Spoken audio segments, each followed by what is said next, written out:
To start this out, it's such an honor to be speaking in front of people like, Keith. Without you, Keith, none of us would be here right now. And everybody put your hands together for Keith.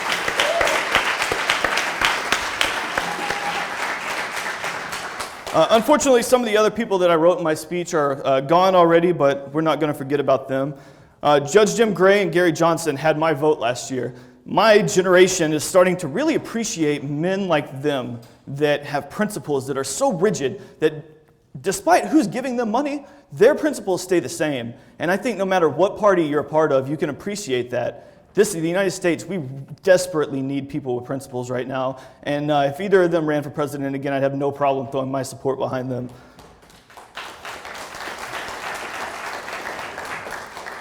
Joy Strickland, I'm not sure if any of you guys got to meet her. If you did, Joy is my intellectual idol. I love her to death. She inspired this conference. She inspired a lot of my activism. And I will not give up until marijuana is legalized so that our kids do not have to suffer anymore. Together, by conferences like this, organizations like Students for Sensible Drug Policy, Mothers Against Teen Violence, and NORML, we are changing the world for the better. And with organizations like this, we're going to keep pushing forward. And we know, every person in this room and in this building knows that our agenda would be accomplished with literally one swoop of a pen. Thank you all, everybody, for being here. Thank you so much for taking the lead role in your freedoms, because without you, nobody else is going to fight for them. I'm Tristan Tucker. I'm the Executive Director of the University of North Texas chapter of NORML.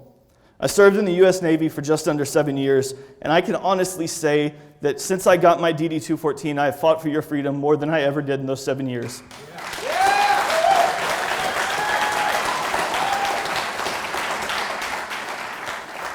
With that said, I believe that my oath did not last for those 7 years. It lasts until the day I die. And the words that so frequently ring out in my head is that I will support and defend the Constitution of the United States against all enemies, foreign and domestic. And our enemies now are not some guy in the Middle East thousands of miles away that's shooting our own weapons at our own people. Our enemy is a set of laws and a set of people that enforce them, and they live in D.C.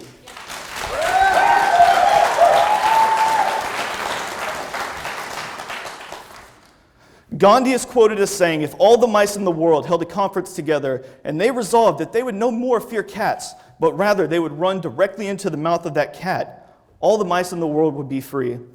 And you guys, you are my mice, and we are having a conference right now. And I want to be the first person in this room to scoff at that cat and tell them that I am free. I was born to know no fear, and I want you all to be fearless against the traitorous ex-smoker, drug warrior bastards, the faceless prosecutors that are always looking around our corners. I want you to take all the words from this conference and be empowered. Find a newfound passion for your activism, because what we're doing does not only affect Dallas, it doesn't only affect Texas. This conference, these people, we affect the entire world with every word that you guys say. Every day when you talk about NORML, the drug war, or even just about cannabis with your friends, I want you to remember just who you are helping.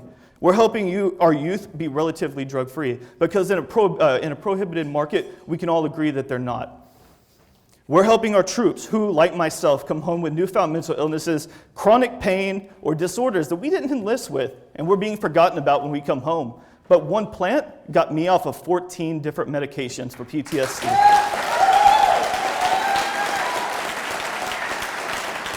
But more importantly than myself, because I, like most of you, would still smoke marijuana regardless of the laws, I do not need the law to change for me to decide what's the best for myself. We are fighting for the people who do not have a voice, like Cash Hyde, or like the countless other people who are afraid to speak up, or quite frankly, cannot speak up. We are their voice. Many of us, we're here not only fighting for cannabis, we're here fighting for liberty, for freedom, and for the United States, because through and through, the drug war affects us all. As the director of UNT NORML, I've come to realize and appreciate the necessity to have college-based organizations like SSDP, Students for Liberty, and NORML. Through my tenure at the university, I've definitely seen massive amounts of ignorance related to the topics of drug prohibition and the effects of cannabis. It's my profound belief that due to programs like DARE, the traitorous ex-smoker drug warrior bastards are still ruining our youth's ability to use critical thinking to question this treacherous type of authority. We're teaching our kids to grow up and accept the status quo as it is and to never raise their voice or to never raise a question to what's going on. And I completely disagree with that thought process.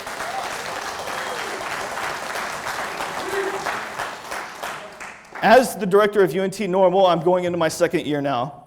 I have several goals for the university chapter, and I want to brag a little bit about the efficacy we've had on campus. First, we were the very first university in the state of Texas that was able to change our dorm policies in regard to possession and paraphernalia. Before NORML's intervention, the way that things worked up on the campus is if you were a 19-year-old student, fresh out of your mother's house, living in the dorm, and you decided that you wanted to smoke marijuana through a little glass pipe.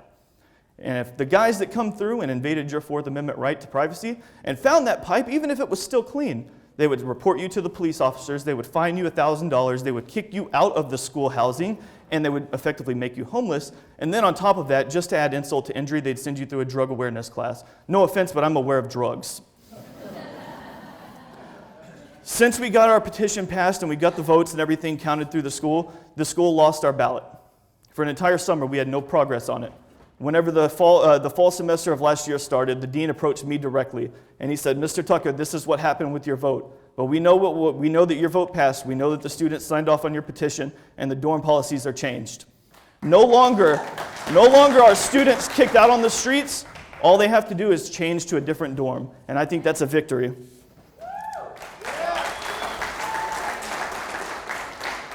My main goal with UNT NORML is to get a college chapter at every university across this state.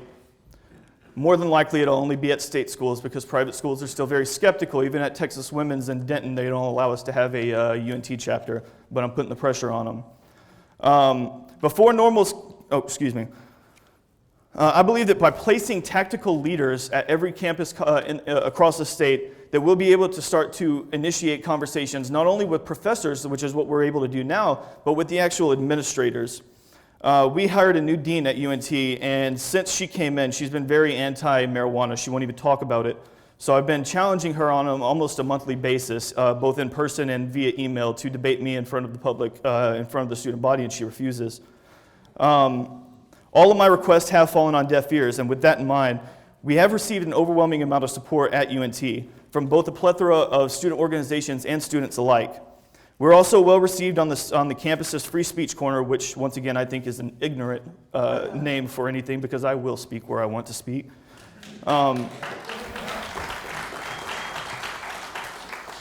When I was on active duty in the Navy, I was one of the ex-smoker drug warrior bastards.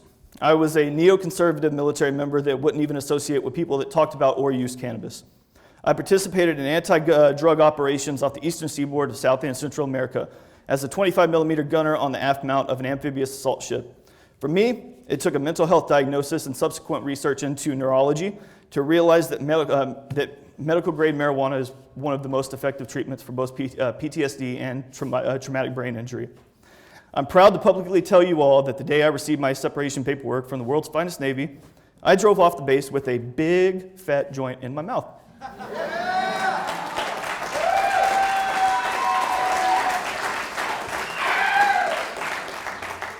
I've used medical cannabis now every day for 3 years and have weaned myself off of over 14 different medicines thanks to this wonderful plant. My quality of life is the best that it's been in years, and in my opinion, that's all that matters.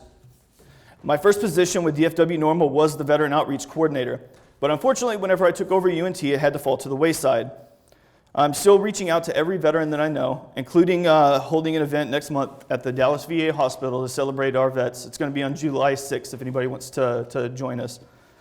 I do believe that reaching out to veterans is going to win this drug war. We provide a very empathetic view towards medicinal marijuana because, quite frankly, most civilians cannot relate to TBI or PTSD. One of the most difficult parts of my transition when I came out of the military was not having a close bond of brotherhood. I miss my brothers. I didn't miss the bullshit, but I missed my brothers. I really tried to bring that both to UNT and DFW NORML. Everybody who's worked for me understands that I put my everything into this organization, and I regard everybody as my equal, everybody as my brother. And I believe that because of that, veterans find our organization both inviting and helpful, and they flock to our organization. Our veterans are battle-trained leaders, and continuing to reach out to them is imperative. Our veterans are already used to the type of pressure that it takes to communicate with our representatives. Our veteran members also provide a very unique viewpoint, particularly when discussing medicinal marijuana. Medical-grade cannabis has proven to have incredible results when treating PTSD, TBI, chronic pain, and a whole host of other ailments that our warriors are coming home with.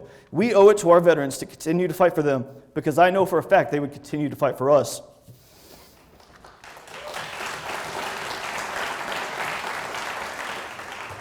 As a team, all of the Texas NORML chapters are already planning comprehensive lobbying strategies for our next session. Cheyenne Weldon has already began to coordinate our efforts via Facebook less than a month after the session ended. Let me assure you, our representatives know who we are. Every time that I called them when we had an action alert item, they told us that the feedback was overwhelming. They know that we're coming, and they know that if they don't legislate the way that we want them to legislate, they also know that we're coming for their jobs.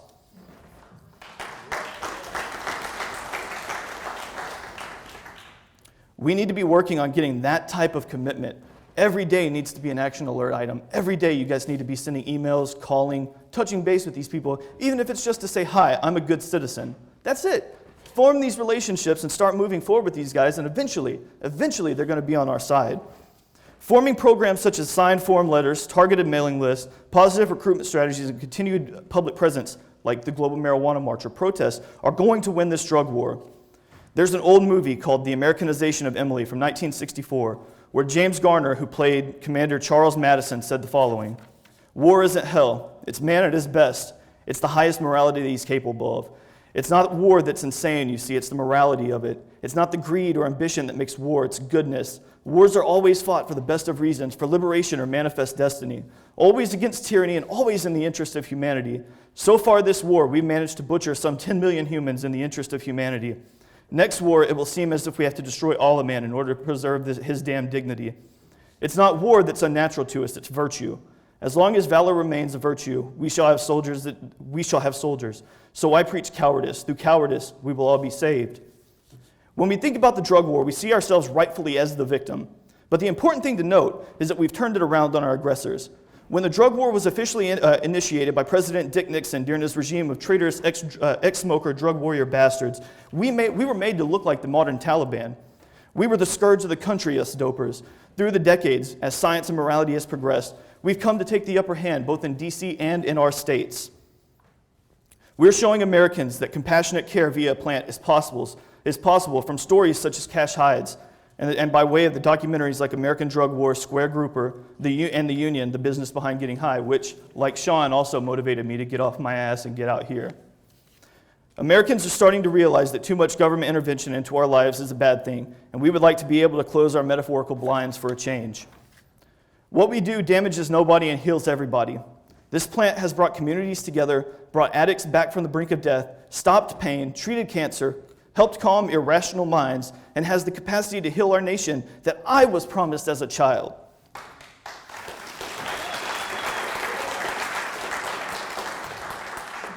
Cannabis can heal our economic hole. It can help mend our moral degradation.